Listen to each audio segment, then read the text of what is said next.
you don't go to the margins to make a difference, because then it's about you. You can go to the margins so that the folks there can make you different, but then it becomes about us. Welcome to People in Common. I'm Jama Adams. This is a podcast where we talk to leaders about connecting their personal stories to what's happening in this moment. What are we supposed to do? How do we translate values into action? How can we be people in common? Father Greg, I'm so happy to have you today. Thank you for everything you are. Thank you for being with us today.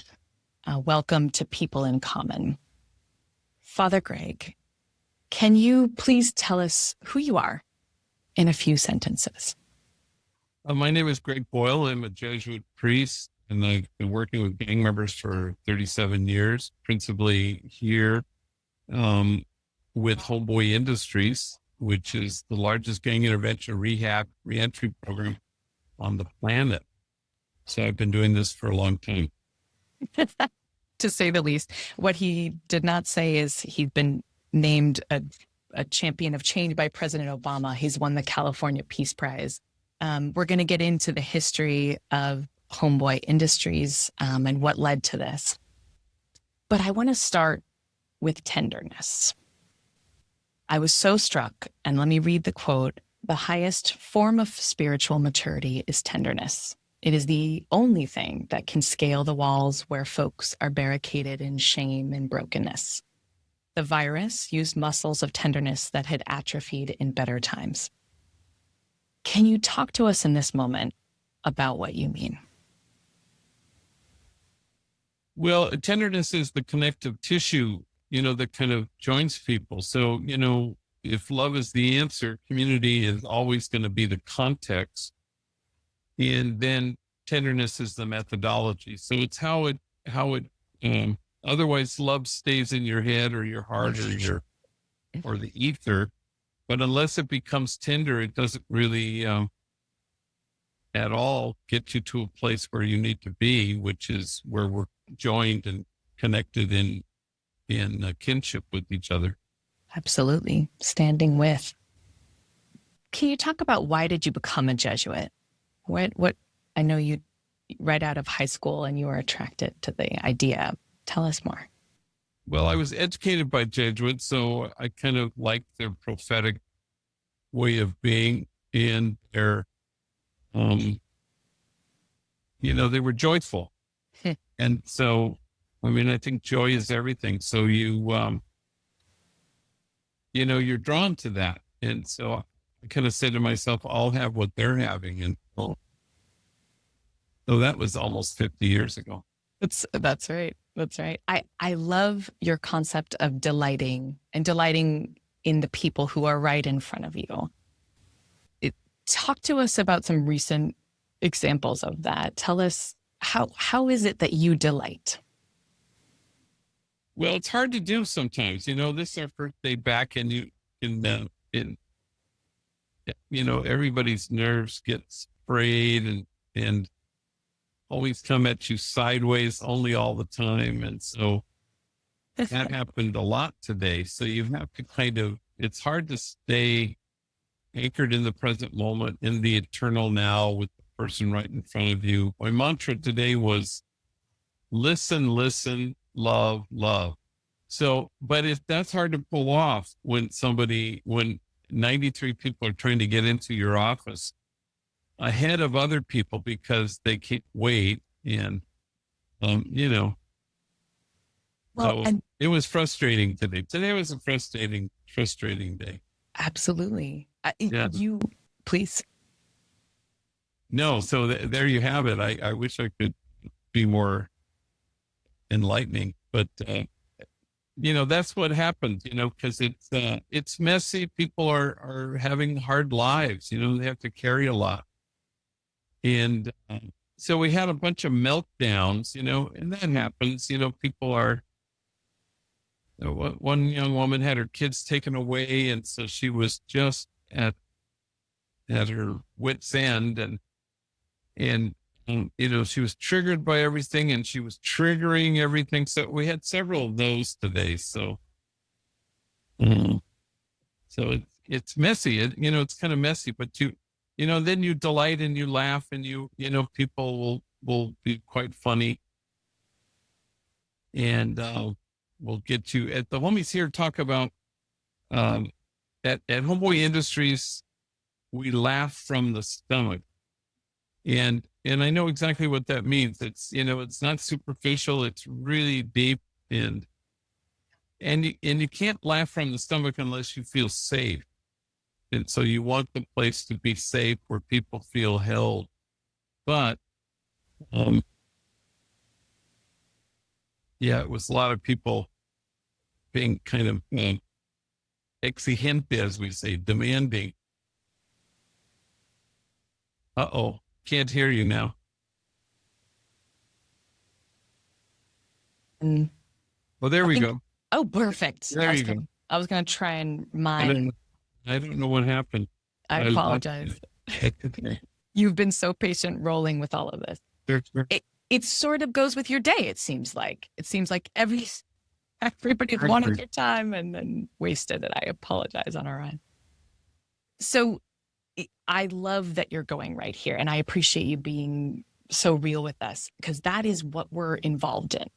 This world is incredibly messy. Talk more about, I love your mantras. Talk more about why you use those two words twice in a row each, and how has that helped you today?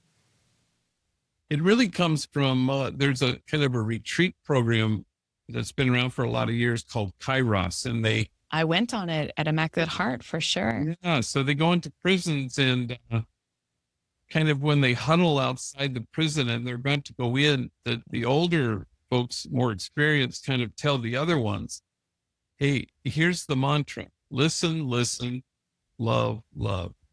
So because, otherwise people go in with advice or, it's a way, it keeps you from dominating the conversation. Unfortunately, here in my office, I'm kind of the taxi dispatcher. It's next. I'm the emergency room triage nurse, So they come in, and I see the whole place is packed, Mm-hmm. and it's, how am I going to see everybody before my 12:50 podcast? So I try to get through everybody. So then you dispatch them. They come in and kind of assess quickly. Okay, you need a place to live. Okay, I walk them outside. I go, hey, Inez, talk to her. And then, okay, no, you need rehab. You need it in a hurry. I know you think you need a job, but you really, because it was just yesterday that you were using meth.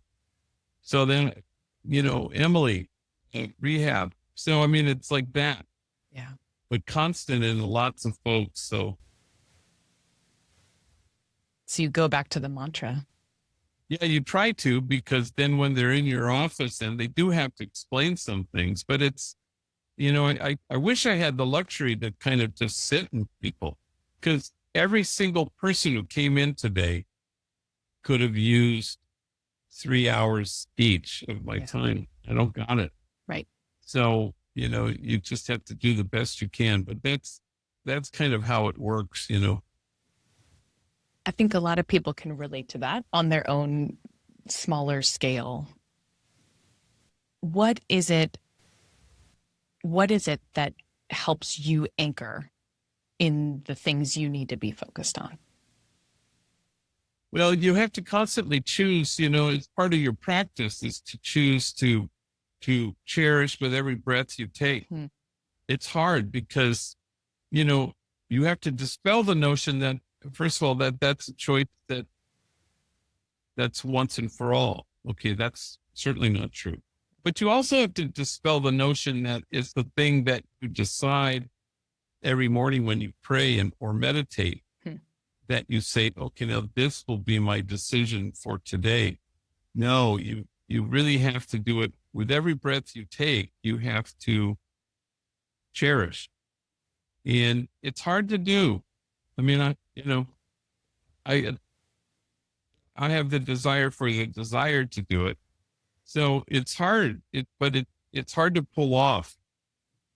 But, it has to be your practice. You have to work at it. Mm-hmm. Absolutely.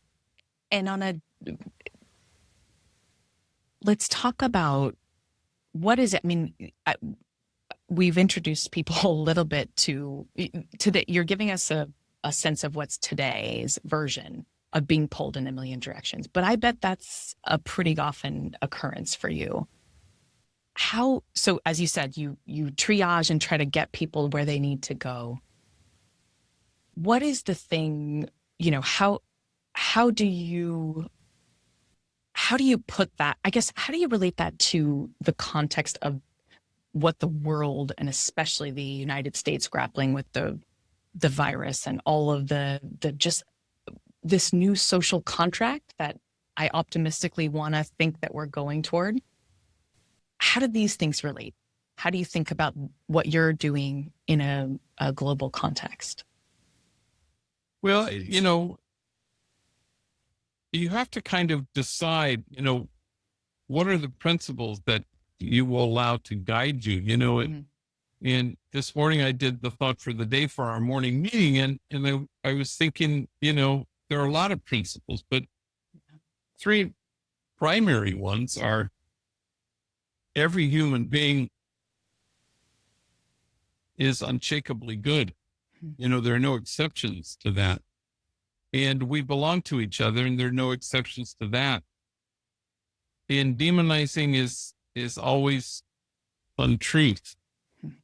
So, but those are pretty good guiding principles that keep you kind of anchored where you need to be, And so, if prison is society's way in practice of exclusion, well, then Homeboy Industries longs to be, and be the practice of inclusion. But it's hard to do, but you have to kind of keep these notions of, when people are in pain, they point. When people are in pain, they lash out and they behave badly. So, you want a model for society that chooses to punish wound. We want to model, well, what if we sought to heal wound instead?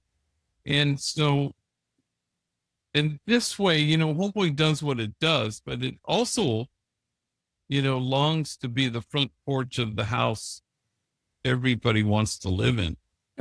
So, I think you've accomplished, I don't mean to presume, but there's a lot of thousands of people who would say you've accomplished that. well, and it's not so much accomplishing, it's about shining a light and announcing this message, so that the world kind of gets the notion, that only the soul that ventilates the world with tenderness has any chance altering it. And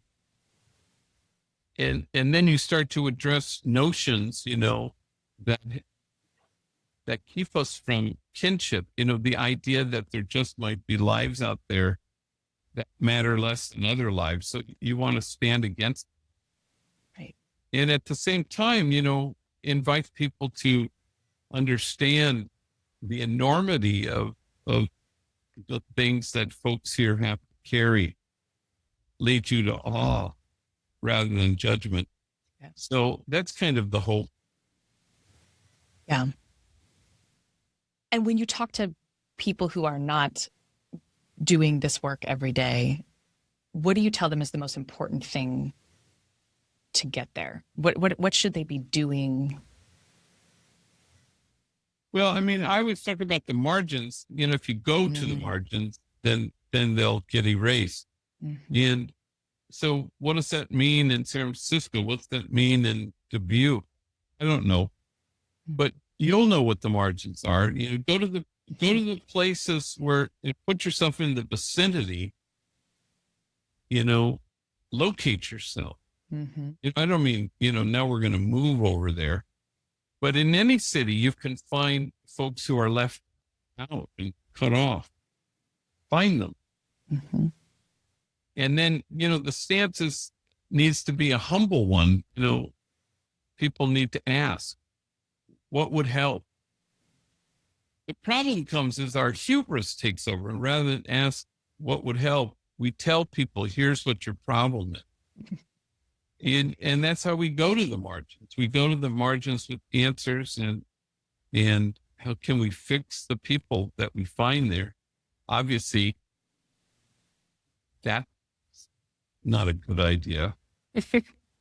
You say it's obvious, and yet that's sort of the whole orientation these days, which is so, you talk a lot about diagnosing the problem correctly. And you do that literally constantly every single day with people who, as you say, are carrying more than we can imagine. For people who are trying to be like you, how do we sit in that place? And I think, yeah, please. Well, first of all, a diagnosis is really important. So how we name things, is really essential. So, I don't know. I mean, like Jesus in the one of the Gospels thinks the guy having seizures is possessed by a demon. Well, no, he has epilepsy. But Jesus didn't know that, and the audience and the crowd didn't know that. But now we do. And how you name things is kind of key. So there's the ACEs study, the Adverse Childhood Experiences study, in a scale of 1 to 10, and their personal things and their kind of environmental things, and things that happened to you before you turned 18, parent who's mentally ill or addicted to drugs or in prison. And then there are the personal things like physical abuse, sexual abuse, neglect, emotional abuse. 10 things. So they say if you're a 4 or 5 on the scale, chances are you're going to have health issues and socializing problems. I'm a 0 on it. And that just says more about white privilege and the fact that I won all the lotteries, parent, mental health, education, zip code. I won those lotteries. But everybody who walks through our doors is, a 9 or a 10 on the ACEs, which is supposed to lead us, I think, to a place where we feel, whoa, we're all born wanting the same things, but some people, were dealt a bad hand, and it just happened. But once you know that, then you stop naming things incorrectly. Then you stop saying, well, they had a choice, and well, okay, not all choices are created equal. They could have chosen, they could have decided, and you go, yeah, that's not how it works. So then you feel quite, aware and enlightened as to what people have to endure, and how that has everything to do with everything from crime to mass incarceration, to failures in education, our ability to help people because they're so burdened. Right. So, and it leads to compassion above all. So that's the hope. So diagnosing things correctly is really important. Yeah, absolutely. And I know you're serving on the governor's task force as a response to COVID-19, but economic and job recovery. What do you think is the current diagnosis, and how should people who have the ability be attempting to be part of the solution? Well, I think, again, people need to extend themselves, without a desire to fix or save or rescue people. And I think the pandemic has issued in a lot of that for people, issued in a sense of that maybe we are in this together, and then and the pandemic sort of pulled back the curtain in many ways Right. and revealed that truth, and that's an important thing, but um so Mother Teresa, of course, diagnosed the world's ills correctly when she suggested that the problem is that we've forgotten that we belong to each other. So, so there's a stance. How do you stand against forgetting that? Hmm. And and but if that's why earlier when I talked about kind of our controlling principles here at Homeboy, if if you don't believe that everybody is unshakably good, then you're going to settle for the diagnosis that says there are bad people. And if you don't, you know, uh, believe that demonizing is always untrue, you're going to demonize. Mhm. And if you don't believe that we belong to each other, then you're going to be in the camp that says there's an us and a them. This is why we don't make progress. Because we actually think there's some people who aren't created equal, or some people who don't belong, or some people whatever. Yeah. And so idea is not to strike a high moral distance, because then it's distant. But and we're supposed to shrink the spaces that separate us, and realize always that separation is an illusion. And so that you want to make sure there is no daylight that separates us. So it's a hard thing to do, but it'll unlock a door eventually once we see that. And but the minute we don't, if you think people don't belong to us, then people are disposable, and so you want to stand with the disposable, so that the day will come when we stop throwing people away. Mhm. And but that day can only come if we believe that we actually are connected to each other. I'm struck by your language and throughout your books and what you said.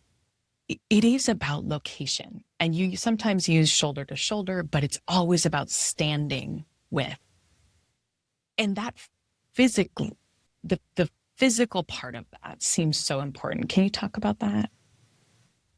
Well, yeah, because we try to do it from afar, or writing letters to our congressperson. It's not to say not to do that. Yeah. I suppose you have to do that too. But because in the end, it's the relationship that heals all of us. So you want to enter into the relationship. You want to be able to allow your heart to be altered by another person. Mm. You don't go to the margins to make a difference, because then it's about you. You can go to the margins so that the folks there can make you different, but then it becomes about us. And so that's sort of important, because you want to be reached by people. And that's how we inhabit our mutual dignity and nobility, is by going to the margins and allowing something to happen to you. So that's hard for us, because we think I'm going to the margins to do something, to perform something. Right. And yet, that's, not as helpful as people think it is. Performative, turns out. Very performative. And it can't be about me. Yeah. And, which is why people burn out, because they've allowed it to become about them. And it can't be. But it feels sort of passive, but it isn't. It's really quite active, because you go and you allow the widow, orphan, and the stranger to change you. And so that's the thing that kind of leads to what I would call exquisite mutuality, where things are quite mutual. And that's the goal. That's the hope. Absolutely. I love your stories about the feelings mutual. And you're going to have to read his books if you want all of his good stories. You won't be getting them here. Yeah. It's hard for me to tell stories to unless you want me to. So You are a gifted storyteller. But I think I really want to ask you that at the end of 2020, I read a quote that you were very hopeful and optimistic. You were talking about a new social contract, the raising of awareness, all the things we've been talking about. And you said that you are rarely both hopeful and optimistic. Oh, and I hope you can't hear this, but he just gave some love through the glass bowl. So yeah, I'm in my fish bowl. So they walk by and they do the little heart thing and they do the thing and so. I think it's important to say that you set that up on purpose so that you are the center of things. Maybe we go back to. Well, no, I don't want to be the center of thing. I just want to be able to see. Well, and to the way we open, that leads to, there's a lot of people that for whom you are number one. I consider myself one of those. But that's a big responsibility. That is, you do it with grace. I wish I did, but thank you. My homie is about to come in right now. Give me your money. His name is Robert. Hola, mi amor. And he's getting his. Father Greg's office is also the place. And at the little scooter. I make my son. All right, you take care. Today was a good day. But I'll talk to you later. Good, I'm glad. I'm trying to get out of your hair. Out of my hair, I'm bald. All right, go open the door for him. Es un placer. Cuidado. Okay, goodbye. Oh, we're just trying a day in the life. But Father Greg has given it to us straight. Yeah. I feel privileged to be part of the real deal. Thank you. So looking forward, how are you feeling? Hopeful or optimistic? Yeah, no, I always both, but part of the thing was it kind of galvanized this kind of new generosity. That was the other, and even with the murder of George Floyd, suddenly you saw, people kind of, there was an awakened language even. That's right. Where people spoke in a different way. So